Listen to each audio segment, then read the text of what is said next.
asking a man to risk his life for a $100 bet. I'll stake him. If you make it $1,000, even money.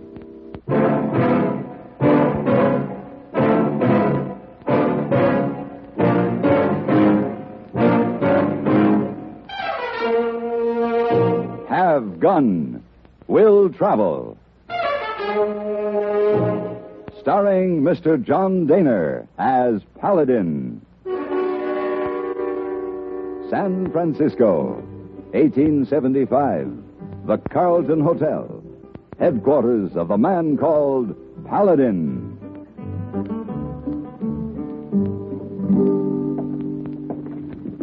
Hand me those shirts, will you, hey boy, please? Oh, okay. Here. You know, Mr. Paladin, it looks very bad for a hey boy if anyone see you do your own packing. It's not correct for a gentleman to do his own packing. Besides, you're doing stinky job. Oh, for heaven's sake, hey boy, stop your grumbling. Anyway, I'm almost finished now. Good. Oh, there is something you can do for me, though. Oh, what's that? Fix me another whiskey and water. Oh, yes, sir. This is pretty far trip you take, Salamanca. Salamander, hey boy. No, it's not too far. Oh, where I hear Salamanca? Probably when you were eavesdropping on my business conversation. Oh, no, sir, not eavesdropping. Just interested. Here's you drink. Thanks. Where is this Salamanca? Well, there's a city called that in Mexico, and one in Spain, I think, and there's another one somewhere in South America. South America? Like I say, long trip. And like I say, I'm not going to Salamanca, hey boy. I'm going to Salamander City, California. And when I get there, I've got to You got to find a girl named Irene. Right. Yeah.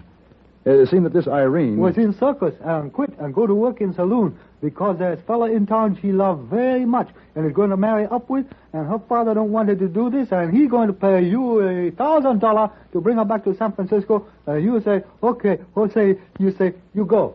It's amazing how much you can hear while you mix drinks. Oh, yes, thank you very much. All the Chang family have very strong ears. You go now? I go.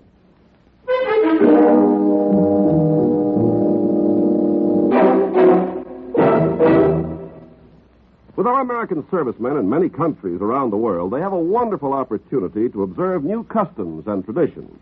What might have seemed strange before is becoming pretty familiar to them.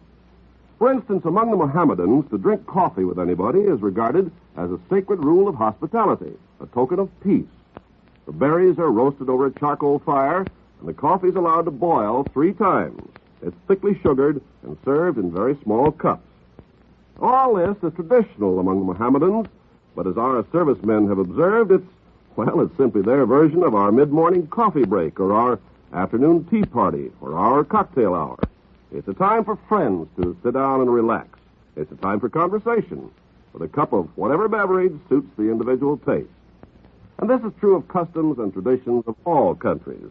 The way of doing things may be different, but the ideals are the same.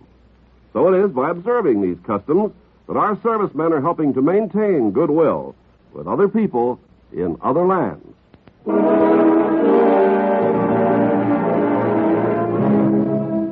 It was near sundown when the stage pulled into Salamander City. I got a room at the local hotel and walked across the street to the saloon to get a drink and perhaps some information about Irene Stanford. The Salamander Saloon was like any 100 of its brothers. The barkeep with his celluloid collar and derby hat. The ever-present painting of the lightly clad young lady with a rose in her hair. The mixture of cowboys, farmers, and townspeople trying to forget the toils of a day's work with beer or rye whiskey. Their heads were all turned to one side of the room where a little man was performing acrobatic tricks much to their amusement and appreciation. I found elbow room at the bar beside an attractive young lady who obviously worked for the house. You buying drinks for anyone, mister? I might be. I drink rye. That's a good drink.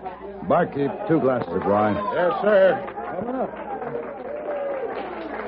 Hey, who is the acrobat? Dooley Delaware. Very good. He's the best. Used to be with Barnum. You're new here. What brings you into Salamander? I'm looking for a girl called Irene Stanford. Oh?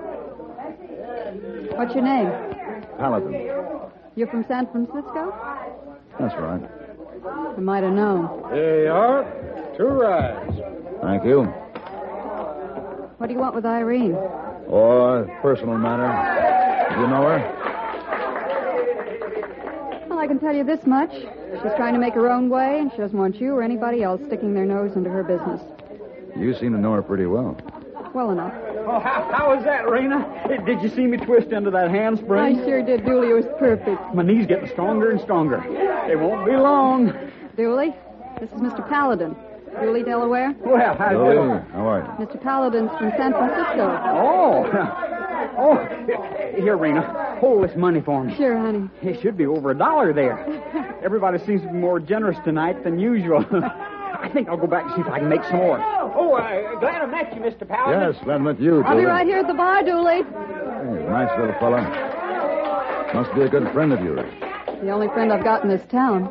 Set him up, barkeep. Well, hello, Rena. Marquette. I see your boy keeping everybody entertained like always. Guess he thinks if he keeps on practicing, he'll be good enough for the circus someday. He was with the circus before he got his knee hurt. Oh, you believe that story? Bolo, fetch Dooley over here, will you? Yes, sir. Dooley. Who's he? Marquette. He runs Salamander City. He owns most of the town. He thinks that gives him the right to own everybody in it. Who's that with him? Bolo, his errand boy. Did you want to see me, Mr. Marquette? Yeah, Dooley. How'd you like to make $50? $50? You wouldn't joke me, would you, Mr. Marquette? Well, there's a lot of talk about how good you are. You used to be with Barnum and Big Star in the circus. Oh, yes, sir. I might just give you a chance to prove how good you are. Now, this $50 says you can't walk a rope across this here saloon. Now, there's an easy bet for Dooley, Delaware, ain't it? Well, I don't have a rope. Bolo. Yes, sir. How's about rigging it up from balcony to balcony? You think you could walk that, Dooley? Well, I think I can do it, but I can't meet the bet. I don't have $50. You rig her up, Bolo. Okay, Mr. Marquette. I'm always willing to make arrangements, Dooley. Now, how about if you don't make it, why, you curry my horse and shine up my boots every day for a whole year. No, Dooley, don't do it. What's the matter, Rena? You afraid your boy get hurt? It isn't a fair Why bet. don't you let the man speak for himself? What about it, Dooley? Oh, gee, I don't know. A little scared? Well, no, but like Rena says, it ain't a fair bet. You think you can make it, Dooley? Well, I think so. Who are you? Oh, this here's Mr. Paladin. He's from San Francisco. Well, why are you so interested in Dooley, mister? I think you made a raw deal with him. Your bet's one-sided. It's his concern, not yours. If Dooley thinks he can walk that rope from balcony to balcony, then I think he can, too. I'm willing to stake him for the $50. Suit yourself, mister. It's your money. Mr. Paladin, it could go wrong. Maybe you shouldn't. You could use $50, couldn't you? I sure could. All ready, Mr. Marquette. Well, there she is, Dooley. You gonna do it? Well, all right, it's a bet. Dooley. Don't worry, Rena. Even if I fell, it wouldn't be too far to the floor. But I won't fall. You just watch me. Paladin, I hope you know what you're doing. I think so. I think you just lost yourself $50. We'll see. What do you think, Rena? Well, it's been a long time since I've been on a rope, and she's got a bad knee. We sure could use the $50, though. We? Dooley and I've got plans, Mr. Paladin. Big plans. All right, Dooley. Show us how you used to do it for Barnum. Oh, Dooley. Good luck, Mr. Marquette. Here goes the famous Dooley, Delaware.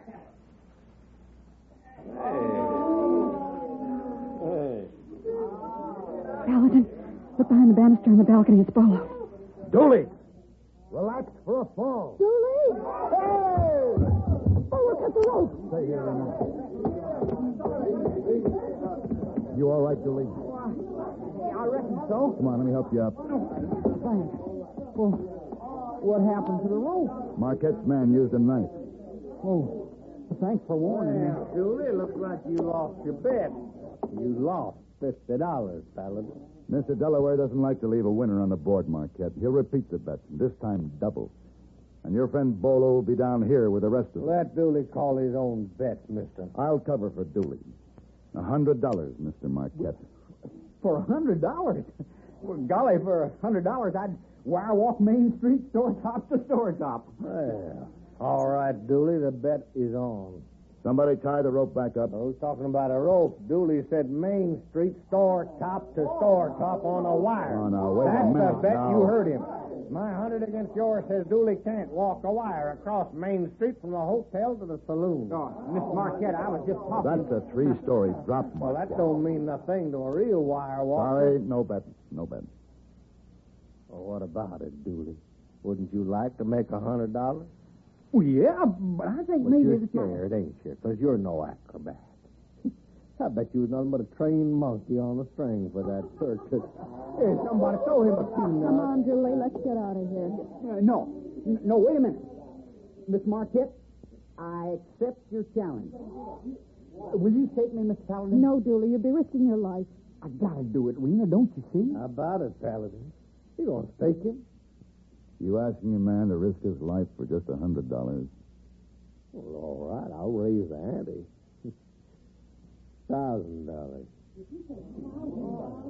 Your price is a little high, Marquette. You must be pretty anxious to see Dooley put his life in jeopardy. What up? Or shut up. Not for $1,000. Make it $2,000. Paladin, you're on it. $2,000. You still willing, Dooley? Yes, sir. I'll do the best I know how.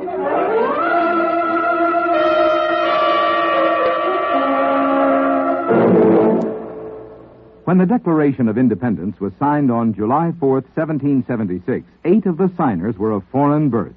Robert Morris was born in England, James Wilson and John Witherspoon in Scotland, James Smith, Matthew Thornton, and George Taylor in Ireland, and Francis Lewis in Wales. These men made outstanding contributions to the development of our country. The fact that they were born in other lands made no difference to their comrades.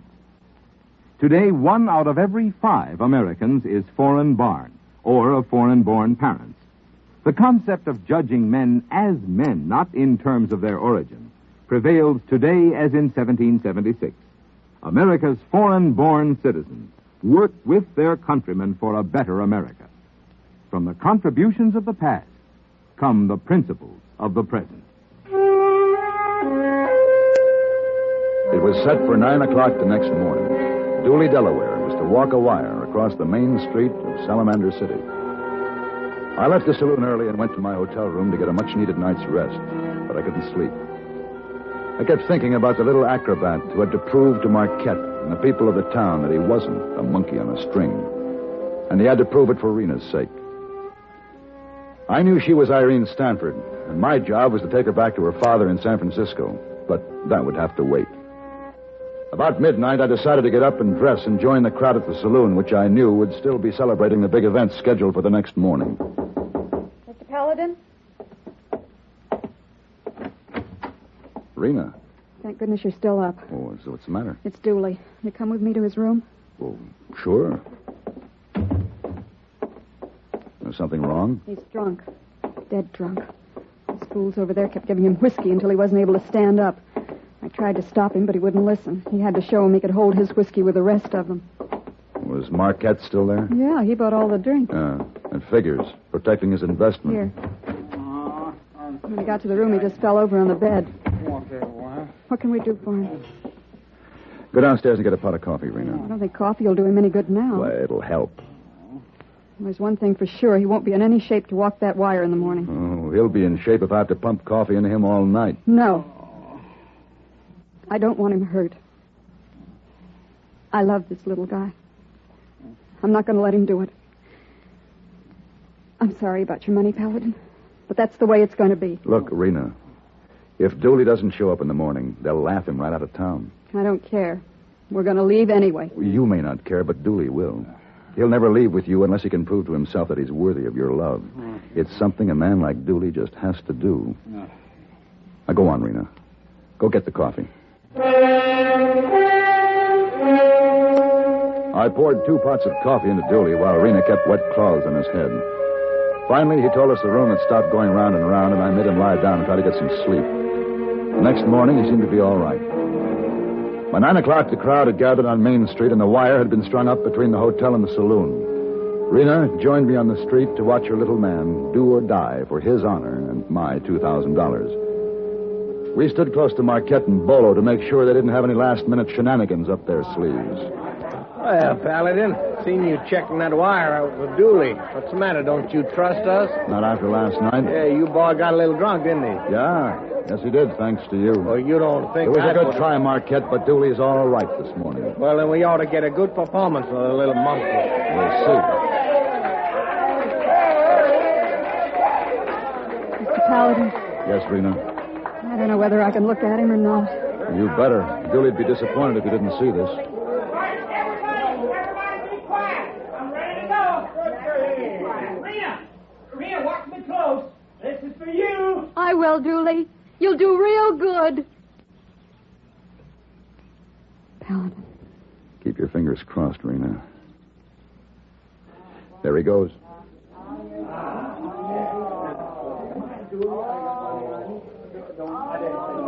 Paladin, he stopped. Dooley, what's the trouble? Are you all right? Sure, I'm fine. Hey, Mr. Marquette, how about this? Did you see that? He went into a clip right in the middle of the wire. Yes, I saw it. He saved to the other side. That Dooley, whirling a complete turn right up there in the middle of nowhere.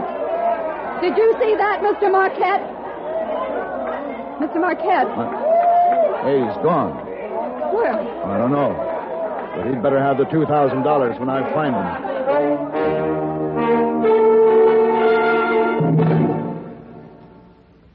Say, let me put a question to you. How much do you appreciate the things that make life just a little easier?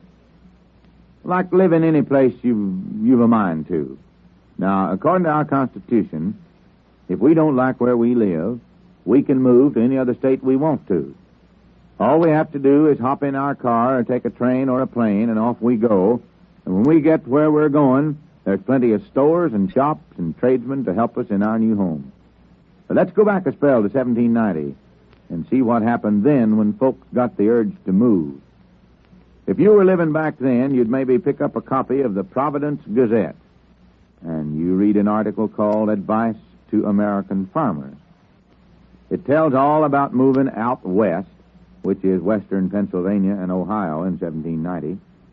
It says if you're moving, you'd better take along some apple, peach, and garden seeds, a kettle for boiling, maple sap, and, of course, a gun and plenty of ammunition. You should also have a Bible. Other folks moving west in 1790 took along maple saplings to plant, or homemade tools they could use to build boats when they got there. Boats were about as important as horses in 1790. Most of the towns were built inside a fort, since the Indians didn't especially like all this pioneering that was going on, and guns and ammunition were worked overtime. And Indians weren't the only ones who gave folks trouble. There was plenty of bear and wolves and other wild animals to keep folks on their toes. But somehow, in spite of all the fuss and bother of moving into a new community, folks in 1790 didn't complain. They just kept working and fighting, so living would be easier in the future. The future you're now protecting.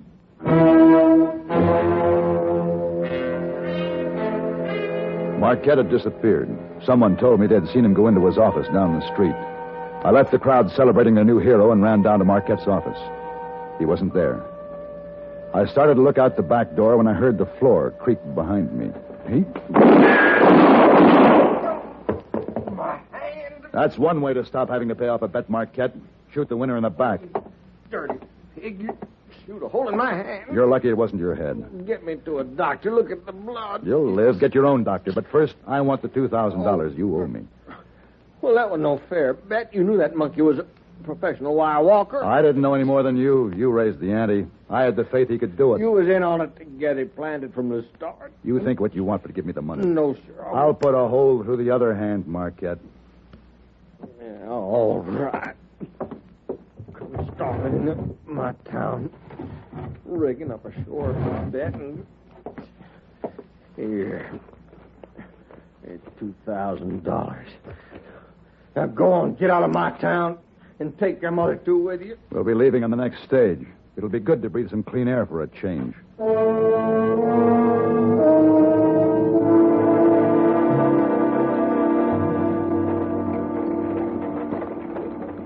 You sure you won't change your mind, Rena?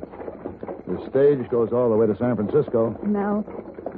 Julie and I are still getting off the next town. I hear the circus is still there. Uh-huh. Your father will be disappointed. I know. But he's got to understand that his daughter has to make her own way. When he does, I'll come back and visit him. Rena and I are going to be married, Mr. Paladin. Congratulations, Dooley. I'm going to join Barnum again. They'll pay good money when I show them that Dooley Delaware is still king of the wire walkers. Yeah, Rena won't ever have to work in a saloon again. Her father will be glad to hear that, Dooley. Oh, by the way, here's your share of the bet, $1,000. It'll give you a good start.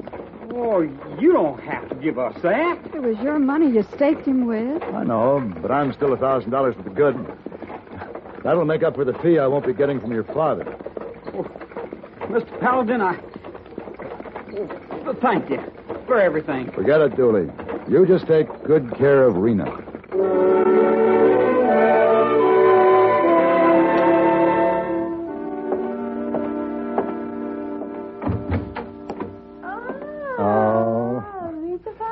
Hello, Miss Wong. Welcome home. I was just cleaning your room. Does Hey Boy bring you bags up? He'll be up in a few minutes. There are some new guests down at the desk. I told him to take care of them first. You go on not so long trip this time. No, not so long. No, not so long. The stage ride was hot and dusty. I feel like I've been gone for a week. Hey Boy tells me all about journey. You bring back girls? Hey Boy talks too much and hears too much. Oh, Hey Boy. Why don't you tell him it's a very bad habit, Miss Wong? Oh, no, Mr. Paladin. Hey Boy knows it, yes. Uh-huh. But I like. Maybe you like too. Yes, Miss Wong. Miss Wong. I like too.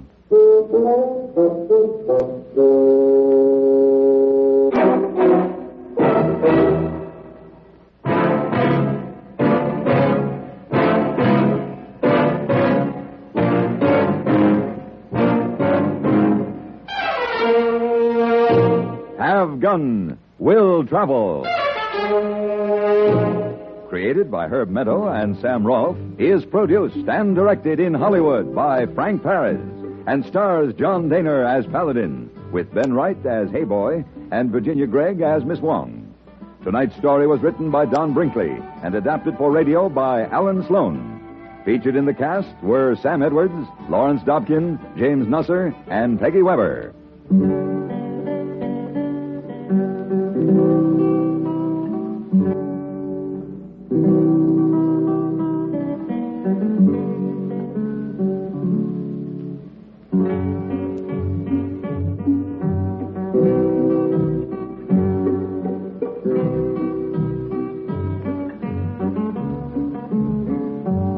Have Gun Will Travel is brought to you through the worldwide facilities of the Armed Forces Radio and Television Service.